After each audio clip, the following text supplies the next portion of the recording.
Hello friends, welcome back to my channel Sumi's view. मैं सुमी एक बार फिर हाजिर हूँ आपके सामने एक नई बुक का रिव्यू लेके। आज हम जिस बुक का रिव्यू करने जा रहे हैं वो है 21वीं सदी का व्यवसाय। ऑथर है Robert T Kiyosaki, John Fleming और किम कियोसाकी। इन तीनों ने साथ में मिलकर इस बुक को लिखा है। तो चलिए सबसे पहले हम बात करते हैं ऑथर्स के बारे में। रॉबर्ट टी कियोसाकी मेरे फेवरेट ऑथर हैं। मैंने उनकी लिखी हुई बहुत सारी बुक पढ़ी भी हैं, उनके रिव्यू भी आपने देखे होंगे। रॉबर्ट टी कियोसाकी अपने आप में एक मल्टी मिलियनियर हैं। उन्होंने बहुत सारे बिजनेसेस किए हैं और मात्र 47 ईयर एज में वो फाइनेंशियली फ्री हो चुके हैं। वो रिटायर्ड हैं। वो पूरी दुनिया में ट्रेवल करते हैं, लोगों को फाइनेंशियली फ्री होना सिखाते हैं, बहुत सारे लोगों को फाइनेंस के बारे में गाइडेंस देते हैं। वो एक्स प्रेसिडेंट अमेरिका के फ्रेंड भी हैं, डोनाल्ड ट्रंप के। और किम कियोसाकी उनकी वाइफ हैं। उन्होंने rich women a book on investing for women की लेखिका भी हैं, उन्होंने किताब लिखी। एंड जॉन फ्लेमिंग एक सफल बिजनेसमैन हैं, परामर्शदाता हैं और स्पीकर हैं, जो वर्तमान में डायरेक्ट सेलिंग न्यूज के प्रकाशक हैं। जॉन द वन कोर्स के लेखक भी हैं, जो आर्किटेक्ट के सिद्धांतों का जीवन में इस्तेमाल करना सिखाते। वो एक आर्किटेक्चर हैं और आर्किटेक्ट के जितने भी प्रिंसिपल है उनको लाइफ में कैसे इस्तेमाल किया जाए उसके ऊपर जॉन फ्लेमिंग की मास्टरी है। उन्होंने इससे related he the one course लिखा है। अब हम बात करते हैं इस बुक के बारे में। 21वीं सदी का व्यवसाय, जैसे कि नाम से ही है कि 21st सेंचुरी में किस टाइप का बिजनेस होगा, या किस टाइप का बिजनेस होना चाहिए, या किस टाइप के बिजनेस आगे रन होंगे। क्योंकि चारों तरफ रिसेशन है। जब ये बुक लिखी थी उस टाइम रिसेशन की शुरुआत हो चुकी थी। एक्चुअली मैंने जो फेस किया वो 2008 के बाद से, 2008 से कंटिन्यू में रिसेशन नाम के इस वर्ड कंटिन्यू सुन रही हूँ मैं खुद प्रैक्टिकली। तो इन्होंने ये लिखा है कि रिसेशन जब से आया, जब से आर्थिक मंदी आई है, ये आएगी लाइफ में कंटिन्यू। उसके बाद से छंटनी होना स्टार्ट होगी। पहले जो युग चलता था, पहले का जो एरा था, उसमें ये था कि आपने एक नौकरी कर ली, अगर आपने गवर्नमेंट जॉब ले ली तो आपकी एक उम्र की रोटी होगी, मतलब जब तक आप जिंदा है गवर्नमेंट आपको पे करेगी। 60 साल के बाद में आपकी पेंशन स्टार्ट हो जाएगी और जब तक आप जिंदा है, आपकी डेथ होगी तो आपके लाइफ पार्टनर को उसकी वो पेंशन मिलेगी। लेकिन आज की तारीख में जैसे मैं एक गवर्नमेंट एम्प्लॉय हूँ, 60 के बाद में कोई पेंशन नहीं है। तो धीरे धीरे जैसे जैसे चीजें बदल रही हैं, जैसे जैसे हम आगे बढ़ रहे हैं, नियम बदल रहे हैं। और इन बदलते हुए नियमों के हिसाब से जो नियम बदल रहे उनके हिसाब से उनके जो उनको अगर मद्देनजर रखते हुए 21st सेंचुरी में हमें क्या करना चाहिए, किस तरीके से करना चाहिए, इसके ऊपर रॉबर्ट टी कियोसाकी, जो कि एक खुद इतने सक्सेसफुल हैं, उनके व्यूज इस बुक के अंदर हैं। रॉबर्ट कहते हैं कि आप तब तक फाइनेंशियली फ्री नहीं हो सकते जब तक कि आपकी अर्निंग का सोर्स आपके हाथ में नहीं है। उन्होंने 4 क्वाड्रेंट इसीलिए बनाए हुए हैं: E employ, S self employ, B businessman और आई इन्वेस्टर। ये जो इनकी एक और बुक है कैश फ्लो क्वाड्रेंट्स, उसके अंदर है। वैसे हर एक बुक के अंदर इन्होंने इसके बारे में थोड़ा बहुत बताया है, तो मैं थोड़ा सा आपको इसमें बता देती हूँ कि ये 4 कैश फ्लो क्वाड्रेंट क्या है। बेसिकली ये 4 कैश फ्लो क्वाड्रेंट बताते हैं कि आपके अर्निंग का सोर्स क्या है, आप कहाँ से आपकी लाइफ में जो पैसा आ रहा है वो कहाँ से आ रहा है, उसके सोर्स क्या है, उसी के ऊपर बेस्ड ये 4 क्वाड्रेंट्स हैं।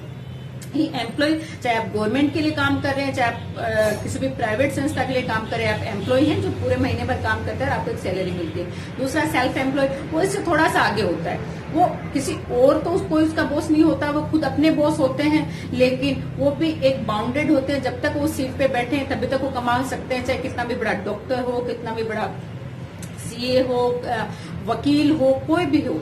जितने भी सेल्फ एम्प्लॉयड पर्सन हैं, जब तक वो उस सीट पे हैं, एक्टिवली काम करें, तभी तक उनकी इनकम है। वो सोर्स ऑफ इनकम उनके ऊपर ही बेस्ड है। वो एक्टिव हैं तो उनकी इनकम है। तीसरे आते हैं बिजनेसमैन।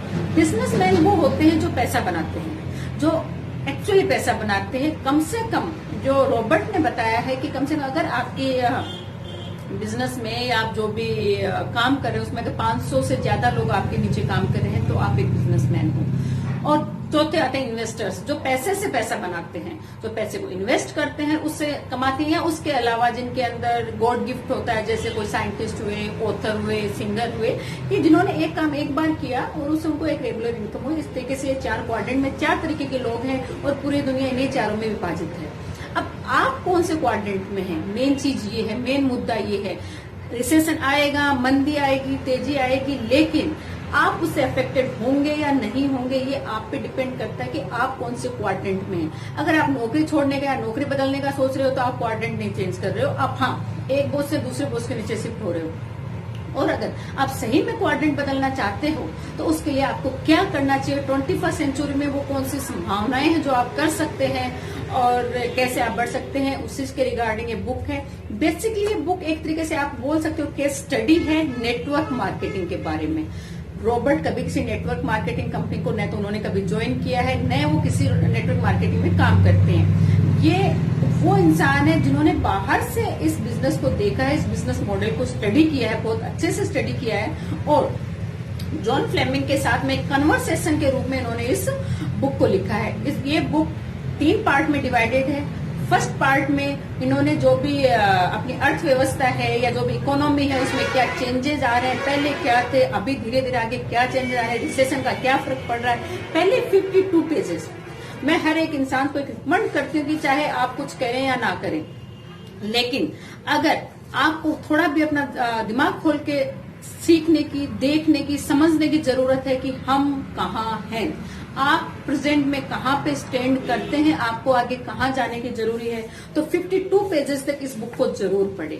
उसके बाद की बात है नेटवर्क मार्केटिंग क्या है क्या नहीं है। उसके खंड 2 जो सेकंड जो इसका पार्ट है उसके अंदर रॉबर्ट और जॉन फ्लेमिंग का कन्वर्सेशन दिया गया। जॉन फ्लेमिंग एक बहुत सफल नेटवर्क मार्केटिंग, उन्होंने खुद की नेटवर्क मार्केटिंग कंपनी बनाई है, बहुत उसमें बहुत सक्सेसफुल इंसान है। एंड रॉबर्ट एक इन्वेस्टर है, फाइनेंशियल एजुकेटर है, तो वो इन चीजों को बहुत टाइप के बिजनेस मॉडल्स को उन्होंने स्टडी किया है। नेटवर्क मार्केटिंग में उनमें से एक है, इसको उन्होंने बहुत अच्छे से स्टडी किया है और वो इसके लिए इसको इतना रिकमेंड करते हैं कि यही एक ऐसा बिजनेस है जो आपके पास पैसा है या नहीं है उसका कोई फर्क नहीं पड़ता है, लेकिन अगर आप एक्चुअली फाइनेंशियली फ्री होना चाहते हैं तो नेटवर्क मार्केटिंग एक ऐसा बिजनेस है जो आपको पॉसिबिलिटी देता है अपने अर्निंग के सोर्स को कंट्रोल करने का और अपने फाइनेंशियल फ्यूचर को बनाने का। तो सेकंड पार्ट में अलग अलग 8 संपत्तियां दी गई हैं। इसमें बात रॉबर्ट एंड जॉन फ्लेमिंग इस बात पे बार बार एक स्ट्रेस दे रहे हैं कि आप अर्निंग का सोर्स आप क्या कमा रहे हैं वो मायने नहीं रखता है, लेकिन आप जो कमा रहे हैं वो कहाँ से आ रहा है। क्या आप एक्टिवली, जब तक आप एक्टिव हैं तब तक आ रहा है, तो चाहे आप कितना भी कमा लें कोई मतलब नहीं है। जिस दिन आप इनएक्टिव हुए, आपको कुछ हो गया, वो 0 हो जाएगा सोर्स। अब इसके बजाय आप ज्यादा पैसा कमाने की बजाय आप काम कीजिए एसेट्स बिल्ड करने पे, आप ऐसी चीजें बनाइए। नेटवर्क मार्केटिंग को उन्होंने इसी रूप में दिखाया है, उसी रूप में उन्होंने इसको देखा है कि नेटवर्क मार्केटिंग एक ऐसी चीज है जहां पे आप एसेट्स बिल्ड करते हैं। आप रेगुलर जब तक आप काम नहीं करें, आपके रेजिडुअल इनकम आए, वो चीजें बिल्ड करते हैं। इस तरह सेकंड पार्ट में उन्होंने इसी चीज के ऊपर सारी चीजें जो भी बताया है। सेकंड पार्ट में उन्होंने नेटवर्क मार्केटिंग से क्या क्या मिल सकता है, उससे आप क्या क्या अचीव कर सकते हैं, एक्चुअली नेटवर्क मार्केटिंग क्या है, या जो केस स्टडी है वो उसके सेकंड पार्ट के अंदर है। तीसरे पार्ट में आता है कि आपको नेटवर्क मार्केटिंग के लिए क्या करना चाहिए। उसको क्या, ये नहीं कि हाँ अभी जैसे पता चला कि हमें नेटवर्क मार्केटिंग एक अच्छा ऑप्शन है बिल्ड करने का, फाइनेंशियली फ्री होने का, तो ऐसे नहीं कि जो भी सामने आ गया उसी में आप चले गए। यहाँ पे रॉबर्ट और जॉन आपको अवेयर कर रहे हैं कि आप नेटवर्क मार्केटिंग में जाइए, लेकिन उससे पहले आपको क्या क्या उसके अंदर देखना है, क्या उसमें होना चाहिए। उस कंपनी के किसी भी नेटवर्क मार्केटिंग कंपनी के साथ अगर आप जुड़ने जा रहे हैं तो उसके लिए क्या उसके पैरामीटर्स हैं कि वो उसमें फुलफिल होते हैं तो आप उसमें जाएं। तो थर्ड पार्ट में उन्होंने बाकायदा बहुत सारी चीजें बताई हैं, बार बार बताएं कि आप इन सब पैरामीटर्स पे आप अगली नेटवर्क मार्केट कंपनी को परखिए। अगर वो उन पे सही उतरती है, खरी उतरती है, तो आप उस कंपनी के साथ में आप जा सकते हैं। किम कियोसाकी ने इसका एक पार्ट उन्होंने लिखा है। उन्होंने लिखा है कि नेटवर्क मार्केटिंग में फीमेल का क्या रोल है, या फीमेल के लिए नेटवर्क मार्केटिंग कैसी है। तो ओवरऑल हम ये मान सकते हैं कि ऐसे लोग जिन्होंने बाहर रह के, जो किसी कंपनी में शामिल नहीं है, किसी भी नेटवर्क मार्केटिंग में शामिल नहीं। अब बात ये भी आती है कि अगर हम ये कहें कि भाई ये खुद नेटवर्क मार्केटिंग नहीं करके इतना क्यों इसको इतना रिकमेंड कर रहे हैं कि नेटवर्क मार्केटिंग करनी चाहिए। इसका रीजन यही है कि जॉन जॉन तो है नेटवर्क मार्केटिंग कंपनी उन्होंने चलाई है, वो कर रहे हैं, बहुत उसमें सक्सेसफुल भी है। बट रॉबर्ट और किम के पास पे भी ऑप्शन आया था, बट उस टाइम वो अपना बिजनेस करने में बिजी, अपना बिजनेस को बिल्ड करने में बिजी थे कि उन्होंने उस तरफ ध्यान नहीं दे पाए। बट 10 साल बाद में जब उनके पास वापस वो ऑप्शन आया, जब वो फाइनेंशियली फ्री हो चुके थे, उसके बाद में वो ऐसे लोगों से मिले जहां उनको लगा कि क्या सही में ये चीज ऐसी है, तो उन्होंने निष्पक्ष होकर अनबायस्डली उन्होंने इस फील्ड को स्टडी किया है और उसके बाद में उन्होंने इस बुक को लिखा है। तो नेटवर्क मार्केटिंग के बारे में अनबायस्ड अगर एडवाइस चाहिए, अनबायस्ड अगर आपको डिसीजन लेना है कि एक्चुअली मुझे जानना है कि नहीं जानना है, तो इस बुक को आप जरूर पढ़िए। और नॉट ओनली नेटवर्क मार्केटिंग, इसके जो इनिशियली 52 पेजेस हैं उनको तो हर किसी इंसान को पढ़ना चाहिए, ताकि उसे ये पता चले कि वो कहाँ स्टैंड है, उसको आगे जाना कहाँ है। बहुत ही awesome book, awesome authors, obviously मेरे फेवरेट हैं, और नहीं हर किसी के फेवरेट है, तभी बेस्ट सेलर ऑथर हैं। इनकी बहुत सारी बुक्स, लगभग 2.7 करोड़ कॉपीज बिक चुकी हैं। www.rich.com पे आप जाइए अगर आपको इनके बारे में और ज्यादा जानकारी लेनी है। बहुत सारे लोगों को ये फाइनेंशियल फ्री कर चुके हैं, बहुत सारे लोगों को फाइनेंशियल एडवाइस करते हैं, तो ऐसे लोगों के व्यूज, रिकमेंडेशन आपके लिए वर्थफुल है, इसलिए इस चीजों को जरूर पढ़िए। बहुत अच्छी बुक है। Thank you. अगर आपको मेरी समरी अच्छी लगी हो तो प्लीज शेयर कीजिए, लाइक कीजिए, ताकि किसी और इंसान के किसी के भी काम आ सके, तो बहुत अच्छी होगी। और आप अगर मेरे चैनल पे नए हैं तो सब्सक्राइब नाउ।